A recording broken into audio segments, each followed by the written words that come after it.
I have a Guardian Generac Generator. It's 12K. Anyway, first thing I want to do is remove the air filter. Then hook up the battery lead. I did hook it up before, so now there's a little bit of power left on this battery. So the battery's probably still good, just needs to be charged.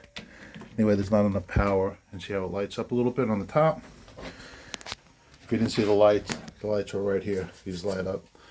Anyway, so it's on off right now. What you want to do is you want to put it on manual.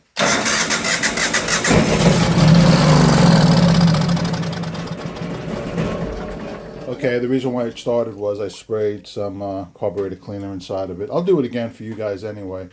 I just sprayed a little bit and it started right up. And by the way, the oil, you have to check the oil out, which is right here. And I checked that out already before I even purchased the thing. It's clean, and that's what you want to do. And be at it now.